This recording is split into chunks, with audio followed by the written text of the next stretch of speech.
The Bitcoin price has swung wildly following the debut of a fleet of spot Bitcoin exchange-traded funds, this month described as just the beginning by one legendary Wall Street chief executive. Now, analysts at Wall Street, the giant Jpmorgan, have predicted the outflows from Grayscale's converted spot Bitcoin ETF are largely behind us, signaling an end to the downward pressure on the Bitcoin price. So don't forget to subscribe, like, and share, and let's start. This is the only macro you need to know to 100x during this Bitcoin bull run. You probably hate macroeconomics, that's because people just overcomplicate it. But this is straightforward. Once you understand this, you will have faith in crypto as a whole. This shit-failing economy is only good for crypto. It will all make sense soon. Let me explain. Money supply is what moves our economy. When government print money, it devalues the purchasing power of the currency. That's how we get inflation. Inflation is only bad for broke people, and I will tell you why. Printed money flows into assets, which absorb the changes in the money supply and become revalued at higher price in relative terms to the currency, and asset owners, rich people, benefit from this massively. Why? Because the value of their assets increase on paper, making them feel richer. As this is why you always hear, rich get richer, poor get poorer. This leads to lifestyle inflation, where asset owners feel wealthier. Here's the truth. Inflation favors the rich as their assets go up in value, but poor people have no assets, so they can capitalize off inflation. So for them, inflation eats them alive as they have no purchasing power. So what's the lesson? Own assets, crypto assets, and when Chinese continue to print trillions of dollars like they did in 2023, people will start to buy assets. Crypto prices will become inflated, as this is for us investors, loss for people who don't have any assets. As simple. Like this tweet and just basically like this video and check out more content on a daily basis, because we're discussing the financial change in the world right here, the Bitcoin, the future. Next up, Grayscale Bitcoin discount is gone for the first time in nearly 3 years, and this is just the start of something big. After all those bad news we had, the Bitcoin is about to go back in the deal. I know y'all aren't concerned yet, and I understand why, but I'm saying it again. Bitcoin will retrace the entire ETF pump down to $31,000 to $28,000 over the next 2 to 3 months, which will be next local bottom before the new autumn high. We have 3 days left for the end of this month, and basically if Bitcoin closes above the 40,000, it will go bullish. If it closes below the 38,000, we're going to go bearish for the next 2 to 3 months. It can only dance around just to set a major trap before the major drawdown to the low of 30s. Move with strategy, not with emotions, and with the next local crypto bottom will always be where majority will sell everything due to the big fear. As always, it happens like this. This bull run could potentially be the biggest one we could ever experience, and Bitcoin is trading close to its all-time high as there are still over 75% of the liquidity left to enter the market. I've told people plenty of times they aren't prepared for what awaits. Just don't sell on the big dips. The shakeouts are there to stop you from experiencing what you've been waiting for. Jpmorgan issues surprise Bitcoin ETF prediction after sudden price surge. Bitcoin has suddenly rebounded from a crash under 40k per Bitcoin, climbing back from what some thought was critical price level.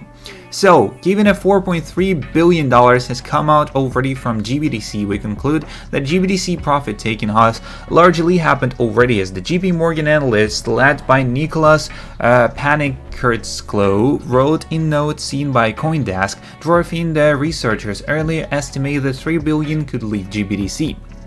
This would imply that most of the downward pressure on Bitcoin from that channel should be largely behind us, as the analyst added. The Bitcoin price has crashed by around 20% since 11 US spot Bitcoin ETFs began trading earlier this month. The culmination of the decade-long campaign to bring a fully fledged Bitcoin fund to market, as the flow of funds from Grayscale GBTC has partly gone into rival spot Bitcoin ETF as investors are attracted by lower fees. There appears to be two emerging allocation competitors to Grayscale's Bitcoin ETF, BlackRock and Fidelity, which have so far attracted $1.9 billion and $1.8 billion of inflows respectively. They both have much lower fees of only 25 basis points versus 150 basis points for GBTC. Jpmorgan's analyst wrote, adding if Grayscale doesn't make its fees more competitive, the outflows could accelerate and reach critical mass. As a rotation of funds from Grayscale into the BlackRock and Fidelity's Bitcoin ETFs has suggested that what had been seen as a landmark launch of the US spot Bitcoin ETFs has failed to trigger a flood of new crash into the crypto market. Bitcoin has now fallen 17% from its Bitcoin ETF-driven high earlier this month, as Danny Hassan, head of financial analysts at AJ Bell, said in a mailed comment. Investors saw the launch of Bitcoin ETFs would create a new pool of buyers and drive the cryptocurrency higher. However, there are now suggestions that it merely caused some people to shift money out of the 13 Bitcoin providers and into the ETF vehicles, so a transfer of wealth and not a flood of a new cash. Next up, a lot of people say Bitcoin will fail if we can't generate electricity anymore. So will banks, social media companies, hospitals, grocery stores, automobile manufacturers, retail stores, governments, etc. Almost everything around us relies on electricity these days. Milestones that I would like to see in the next 12 months. Passing the 1 trillion market cap again on Bitcoin for good. Bitcoin decoupling entirely from Nasdaq, no correlation whatsoever. Heavy reassurance on the censorship-resistant narrative by big institutions. Bitcoiners risk off asset fully. This environment right now is a good test for Bitcoin and would love to see the risk of narrative born mainstream. Next up, Bitcoin, what's next? The Big Sunday Report, all you need to know. Technical analysis, LSA, psychological analysis. Fear spread among exchanges. People have panic sold. On-chain data proves retail sent a massive inflow of altcoins and Bitcoin to exchanges to sell, while on-chain also proves big money in whales sending stablecoins to exchanges to buy with big outflows afterwards. Indeed, we have seen the big fear, and I'm leaning down to say that the correction is as good as done, and the promised 20-30% correction is mostly done, but read the report to have a full understanding of what it is happening.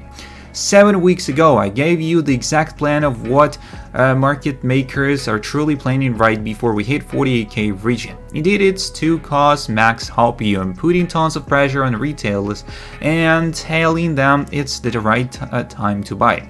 Once we hit 48k exactly as predicted and called for a big crash from there, they were planned to cause fear and panic in the hearts of top buyers and to make them exhausted, for the next leg up has just started. The bear trap is loading and the huge green candle is just a matter of time. All we need to know is when this correction ends, right? So what's next?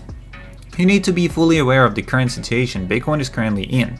There's no bear or bull thesis at this point, opinions are split, and you have huge amount of investors buying BlackRock and other recently approved ETFs. And at the same time, you have the Grayscale selling precious, so it will overwhelm the other in the mid and big term. Indeed, it's a buyer side. Indeed, the golden bull is loading, and this small correction is just a preparation for something big. Now I am expecting sideways movement to make retails exhausted in this range. Please take a careful look at the chart and read carefully. We have 6 important technical indicators right now. Moving average 50 daily, EMA 50 daily, moving average 100 daily, level 41,400, 42,700 region needs breakout, and level 38,500 double bottom. We need to speak about facts given in the chart and not about our bias and what we love to see.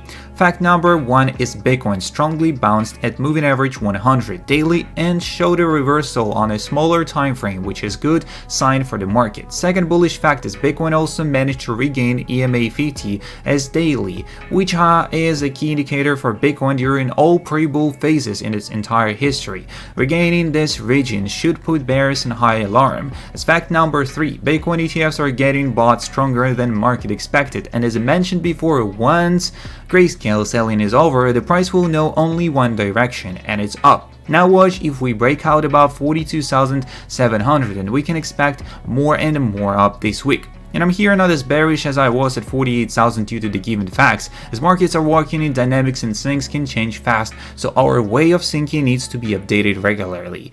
As GBTC's sell-off is mostly done and things will change rapidly with a few good news only. And you need to understand these basics to prevail and actually get profits from the cryptocurrency market as well as Bitcoin. Don't forget to subscribe, like, and share. See you in the next one, and peace.